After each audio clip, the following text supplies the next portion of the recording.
Nostalgia is truly one of the great human weaknesses, second only to the neck.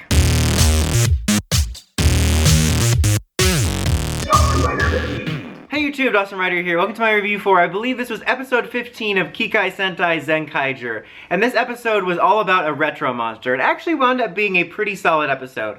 I was a little bit worried about it because it had kind of a silly premise that I was like amused by, but I thought I could be annoyed by. And it focused on a dumb filler kid in part, so I'm like, uh-oh, they're doing a throwback to 90s Sentai where the focus character is this nobody filler character we're never gonna see again. But it actually wound up being pretty solid. So, as I mentioned, this week's monster's whole shtick is it rewinds the clock on things and makes them like back. Basically, he caters to those people all around the internet. They're like, man, everything was so much better back when it was worse. Remember when everything was lower quality? God, those were the days. And that's kind of what it is he's kind of catering to that and gets everybody all nostalgic. And you have this sort of subplot about this kid that's like lonely and the Rangers are kind of trying to help him. And like, I don't care about this kid at all. Like, sorry to be harsh, but I don't care about filler characters, to be honest. Like, I'm like, okay, when he first showed up, I'm like, okay, you're not a main character, why are you in my face?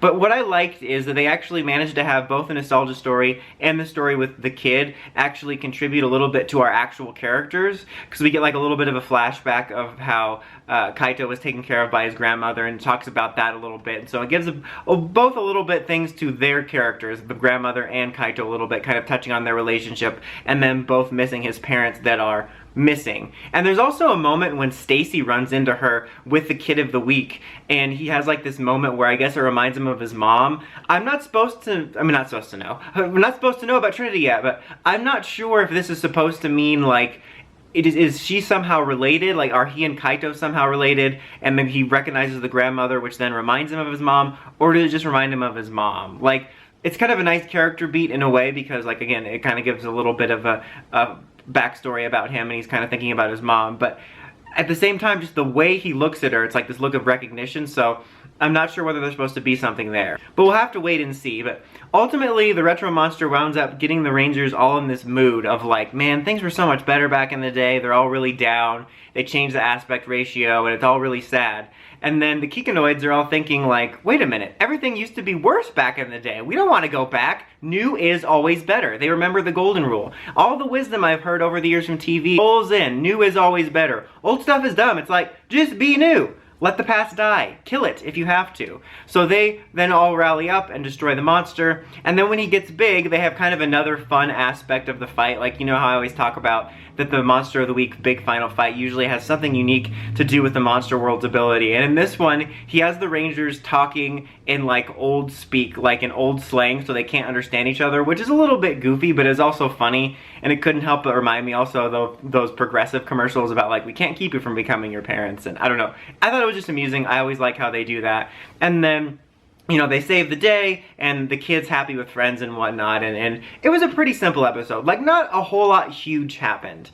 But I found the concept of the retro monster to be pretty clever. Like, it led to some pretty fun stuff, some funny stuff, and I kind of like the plot resolution they had of, like, this almost commentary on nostalgia and stuff, which wound up being kind of surprising, and I kind of liked it.